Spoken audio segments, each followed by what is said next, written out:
It's been a decade and a half since the International Criminal Court, the ICC, began investigating and prosecuting war crimes and other atrocities.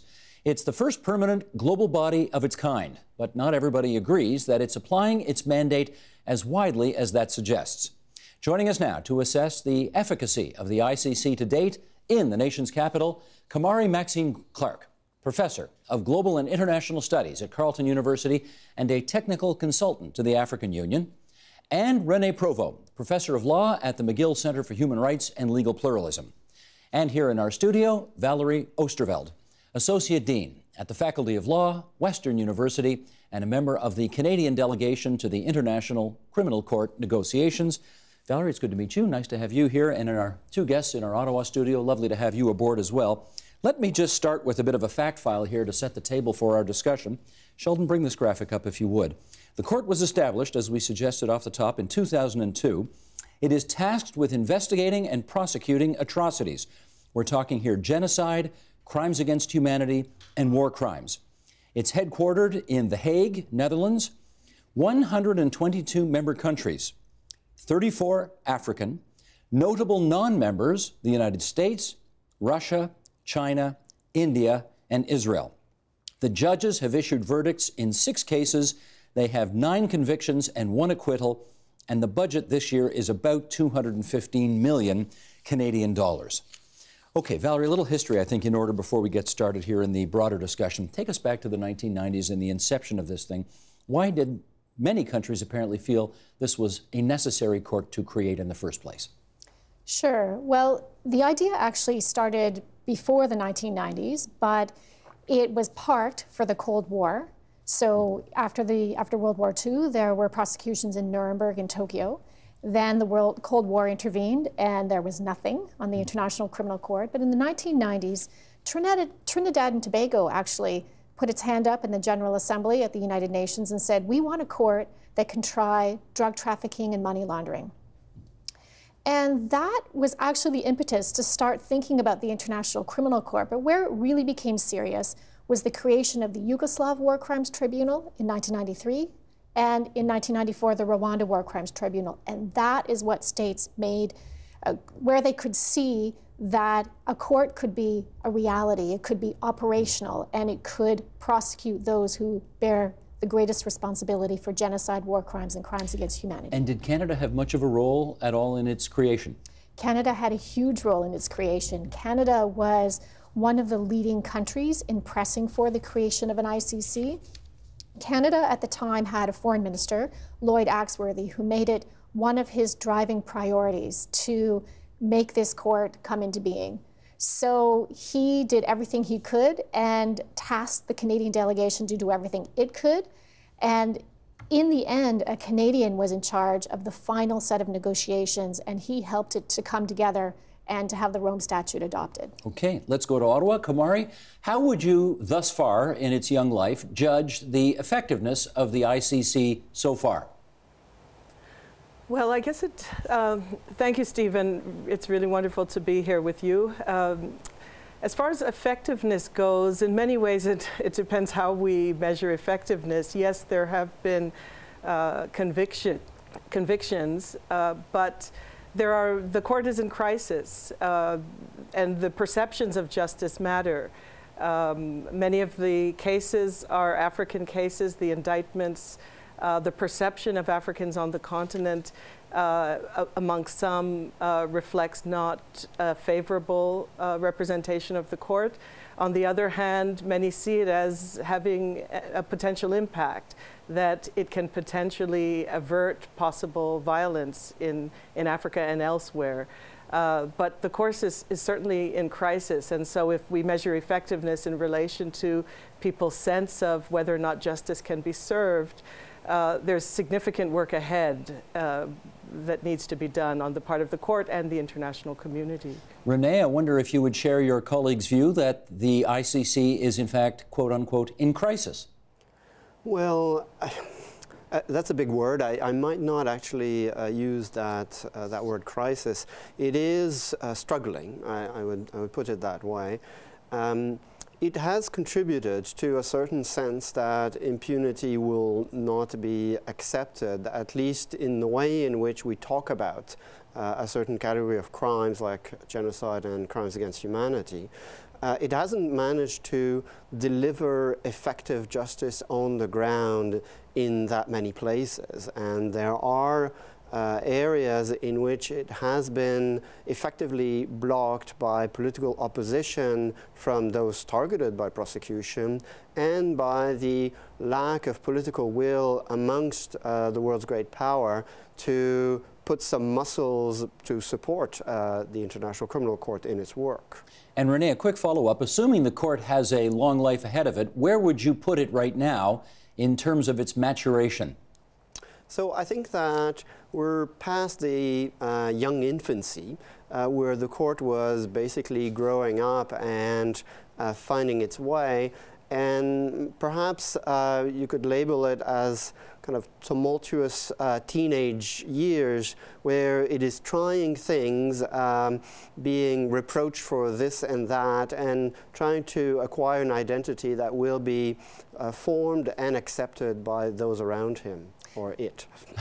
Kamari, an interesting metaphor there. A tumultuous teenager right now. Do you agree with that? No, I don't. I would remain in the infancy stage. I think that there are a lot of structural issues in relation to the ICC, and African states have certainly put forward recommendations for reform. So certainly not teenage years yet, but you know, like one would expect of any early institution that's struggling to establish itself, the court has a long way to go. A long way to go, but so far, Valerie, I wonder if you could share with us what you think its most significant achievement to date has been. I'm in the camp of Renee in that I think that the court is in its teenage years, and because of that, it has gone through a period where it had some challenges with prosecutions. It had some challenges with figuring out how to properly make its own process work. But now the prosecutions are in the hands of Fatou Bensouda, the current prosecutor. She is doing a very solid job. She has shown that she's entirely independent. She has led some successful prosecutions, including of some high-level officials, and I think that that set a really solid basis for the ICC going forward. Where is she from? She's from the Gambia. From the Gambia, an African nation, and has that done anything in your judgment to quell the criticisms of those from Africa who think that this court unfairly targets African nations? I think it did when she was first elected to the position. She has done her best to explain from her point of view that the court is not targeting Africa. However, it wasn't enough to stop her own country from announcing its withdrawal last year. Now, in the end, it did not withdraw, but the very fact of where she's from didn't seem to have any sway over that building momentum towards withdrawal. Since you, I actually was going to get to this a little later, but since you've raised it now, let's get into this now, because the East African nation of Burundi is now, I believe, the first country to leave the ICC. Let's bring that map, there we go, we'll bring a map up, just show everybody where Burundi is. Kamari, can you help us understand why Burundi decided to leave the ICC? Well, the court initiated investigations and this was in response to significant violence in the capital and in the surrounding regions, violence that led to death. There's been significant pushback, and the Burundian government went through the standard procedure and announced its intention to withdraw. So there's obviously a strategic dimension there. The fact that the ICC is watching Burundi meant that Burundi had reason to withdraw its jurisdiction from the court, which of course is a fundamental problem, but it doesn't alleviate their responsibilities and the court's ability to continue with its legal process. And Renee, in your view, how significant a problem to the ICC's existence is the fact that Burundi now wants to leave? I think it's an extremely serious turn of event, and we should not underestimate the significance of this because Burundi is not the biggest country in the world or something like that. I think that's it challenges a certain sense that there was no turning back, that we had rejected impunity forever, and that the international community was realizing the promise made at Nuremberg so many years ago that never again would the international community stand by and do nothing in the face of atrocity. What we have to pay close attention to today is how the international community is reacting to Burundi's withdrawal, whether Burundi is made to pay a hefty political price for walking away from what's presented as a centerpiece of international relations today. And I'm not sure that we are seeing Burundi being made to pay such a price. And other countries are watching and will take their cue from how events unfold around the Burundi withdrawal. Kamari, follow up on that if you would. Do you see an effort by other countries to punish Burundi for its move? Well, it's not clear yet. It's only been a couple of weeks since this has been effective. It's not clear yet, but one thing that is clear is that there are important alignments on the African continent, those that are that have governments that are pro-ICC, and those that are clearly and vocally anti-ICC. And this is playing out in quite complex and complicated ways.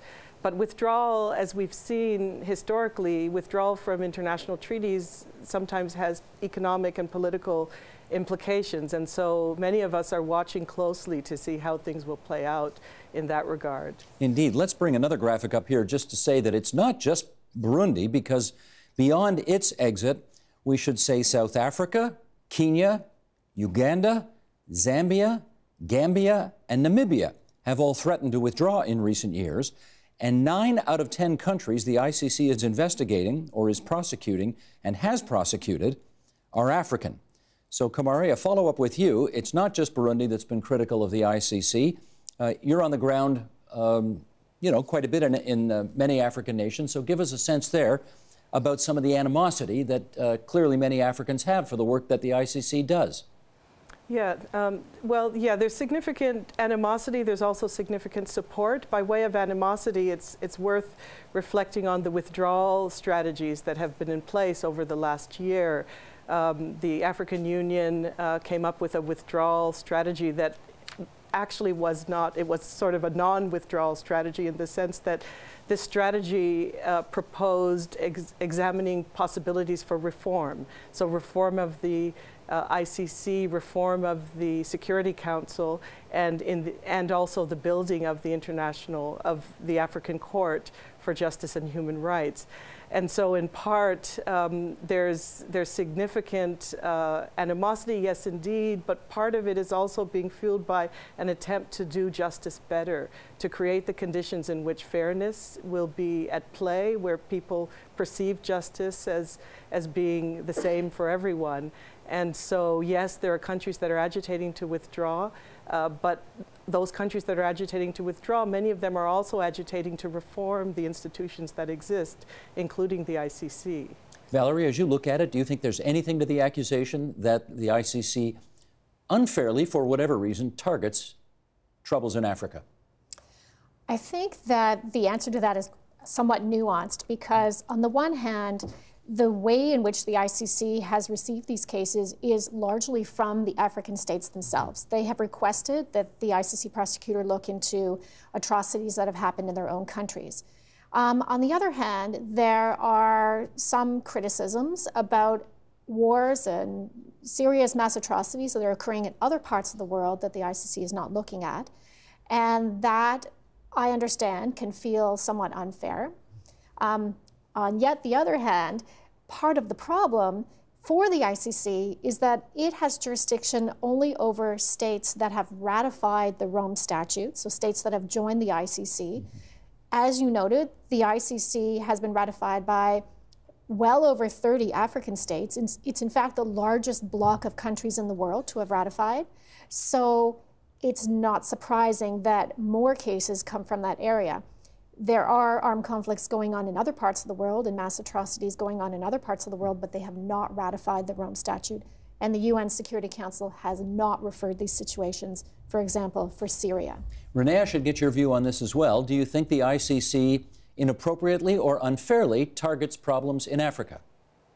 No, I think that still today the jurisdiction of the ICC is connected to armed conflicts. And there are technical ways in which it's not exclusively connected to armed conflicts, as we see, for example, around the investigation in Kenya and electoral violence. But those remain somewhat peripheral to the core jurisdiction, which relates to war crimes and other crimes that tend to be committed during war. And sadly, it remains a reality that Africa is a part of the world where there are many lingering armed conflicts in which such crimes have been committed. So that's another dimension that explains the near exclusive focus of the ICC with Africa. I'd like to also mention an important dimension that people might not realize about the International Criminal Court, and it's the idea that it operates in a complementary way. So this idea of complementarity means that it can prosecute someone only if the courts of the state in which the crime has taken place fail to do so.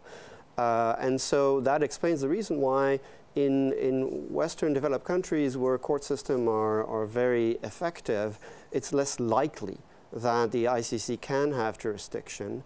And in parts of the world like Africa where the court system are often very weak, have few resources, well, that amplifies, again, in a different way, the recourse to the ICC.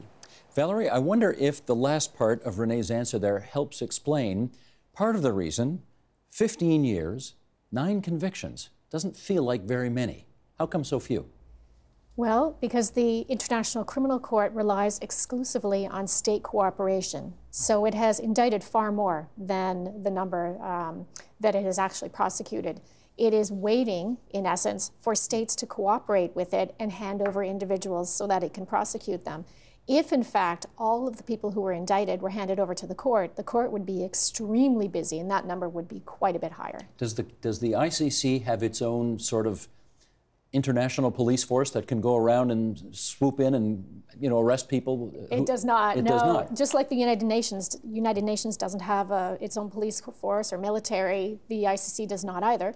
And that is why it needs to rely upon states to cooperate with it. So it puts out an arrest warrant, and then whichever state is willing to cooperate, depending on where the person is, then they have to rely entirely on that. Well, Kamari, I wonder if this is an option, because if there are people on the ground in Africa who believe that the ICC unfairly targets problems on that continent, I've started to hear more lately about this so-called African Court of Justice and Human Rights, a uniquely African institution to deal with uniquely African problems. Do you feel that's an option?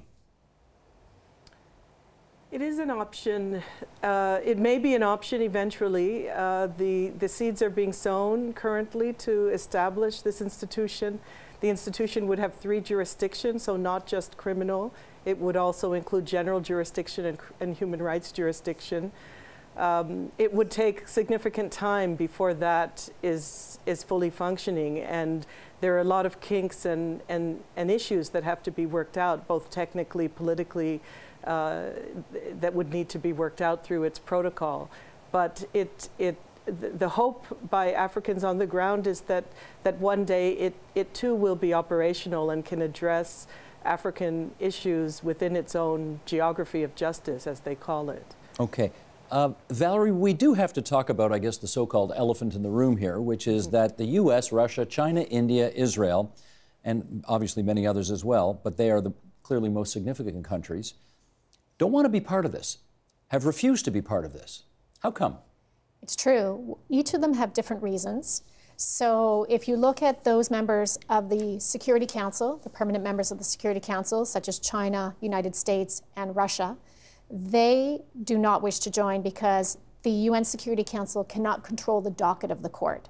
this is what they wanted, they didn't get it, and therefore they don't wish to ratify. So they don't have the same heft in an ICC environment that they certainly do at the United Nations. Exactly. And that's a problem for them. Exactly, okay, what because else? they can't control the court. Right.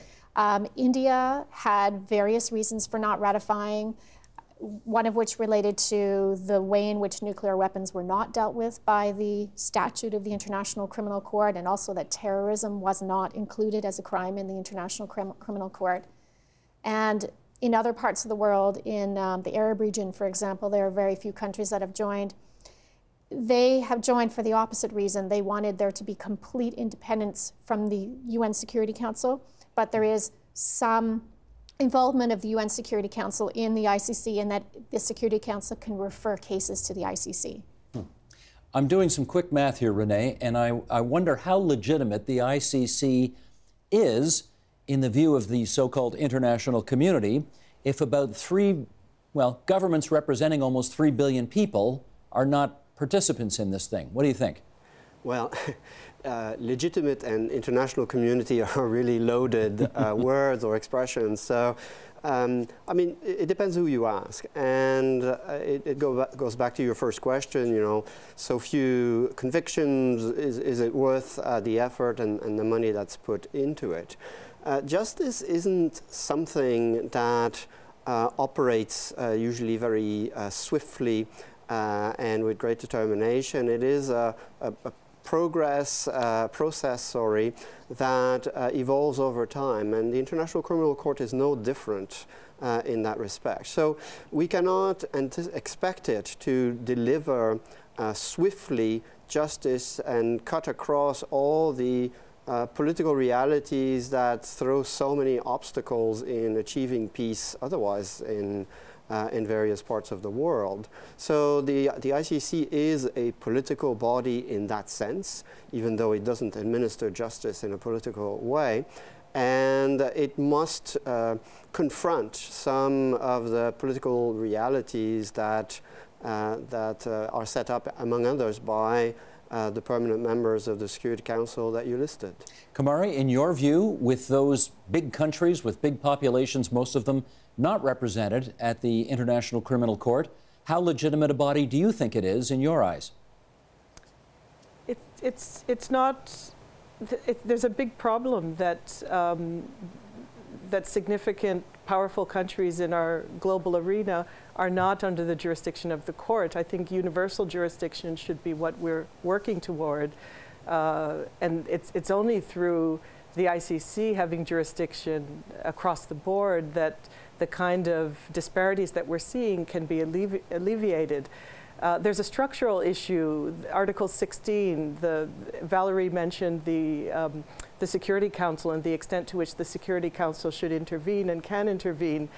There really are significant debates about this, the extent to which this Security Council should, in fact, many see it as a backdoor way of controlling particular types of indictments. This is a major issue that African states are hoping to mobilize around when it comes to amending the Rome Statute. So there are big problems ahead by way of the jurisdiction and the lack of universality of this court. And it's important, I think, looking forward as we think about possible reform and possibilities for putting in place the domain of justice, that universality is something that the international community work toward. With a little more than 5 minutes to go here, I want to get one more very thorny issue on the table now. Valerie, to you first. Afghanistan. The chief prosecutor has just announced she wants to open a file on Afghanistan and pursue potential war crimes that took place in that theater of war, as they call it. What do you think the chances are that anybody from, say, the U.S. government or the CIA will appear in an ICC court to discuss those issues? I suspect that the chances are zero that anyone from the United States will appear before the ICC to answer charges with respect to those issues. How about to testify? They may come as experts, for example. Now, in the International Criminal Court, individuals can only appear if their state is not taking action. So if the United States steps up and conducts its own investigation, then the ICC does not have jurisdiction to actually take into custody the individuals that it's thinking of that the prosecutor referred to in the announcement about Afghanistan. Okay, and following up, because it's not just the United States that may be in the crosshairs here, Renee, to you on this one. It has just been reported today, I think, that the former Canadian MP, Craig Scott, who used to represent Toronto Danforth for the New Democrats before the last election, he is asking the ICC to potentially look at Canadian forces and what role they may have played in war crimes that have taken place in Afghanistan over the last decade and a half. You know, issues of, or allegations around torturing of prisoners, that kind of thing. Right. What are the chances that anybody in the Canadian military might be hauled before this tribunal? Well, with all respect for my friend Craig, it's unlikely for the very same reasons. There has to be a certain culture of impunity in the country for an individual to be brought before the ICC. And a culture of impunity doesn't necessarily mean that you know, troops are running amok and it's mayhem. There are blind spots in every country. And you know, we saw with the Somalia inquiry that investigated some terrible crimes committed by Canadian troops in that country, that Canada was not you know, immune from that. And there may well be blind spots left, but you can expect that if there is credible evidence that there will be a very strong push, even from within the military itself, to ensure accountability for any crimes. Well, Valerie, admittedly, this is a bit of crystal ball gazing here, but given Canada's significant role, as you described it earlier in our discussion, in setting this thing up in the first place, if the ICC were to open up a file on Afghanistan and say, yes, we want to investigate potential Canadian wrongdoing as well, I mean, could we very well say thanks, but no thanks, we're not going to participate? Meaning, would Canada think of withdrawing? I don't think Canada would think of withdrawing. Not withdrawing, but just say, sorry, we're not going to make anybody available to participate in this. It could, but it would probably do so by saying, we are investigating, we are looking into this, and therefore we satisfy this complementarity rule of the International Criminal Court. And would that satisfy it? It would, if Canada could show that it actually was. So it would need to give some proof to the court that is doing this, not just taking Canada's word for it. I wanted to say, though, that the prosecutor had the choice to name Canada in her announcement about Afghanistan, but did not. So that seems to indicate that she doesn't feel that anything involving Canadian troops rises to the level of something she should be looking at. So Professor Scott's admonition notwithstanding, it doesn't look like the Canadian forces are going to be a part of any future investigation. That's your read on it? That's my read on it. That's your read, okay. Okay, with just a few minutes left here, let's, Kumari, let me go to you on this. What additional tools do you think the ICC requires now to do its job better going forward? Well, there's so many possibilities, but let me start by saying that the ICC is a court. It's an international court with not only limited jurisdiction, but in fact there are limits to what courts can do. Many of these controversies, these forms of violence, the nature of violence in many of the African countries that the ICC is engaged are political problems. These are deeply historical, political. They have to do with cleavages. They have to do with electoral and power struggles that also require political solutions. And so in many ways, it's about the ICC identifying its domain of influence and doing it well, pursuing issues of accountability, pursuing possibilities for universal jurisdiction, making those accountable, pursuing investigations where investigations are called for. This is the work of a court and what a court ought to be doing.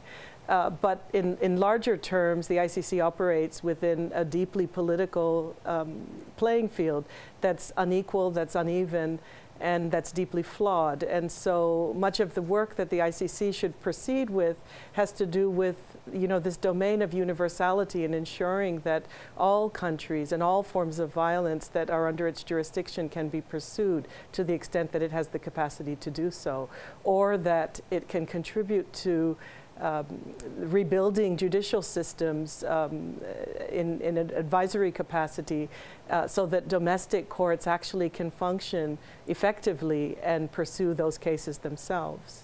Understood. And that's the last word on our program tonight. Thanks so much, everybody, for participating and helping us understand this a lot better. Kamari Maxine Clark, Carleton University, Renee Provo, the McGill Center for Human Rights and Legal Pluralism, Valerie Oosterveld, here in our studio in the Big Smoke, Faculty of Law, Western University. Good night, everybody. Thank you. Good night. Thanks. Thank you. Help TVO create a better world through the power of learning. Visit TVO.org and make a tax-deductible donation today.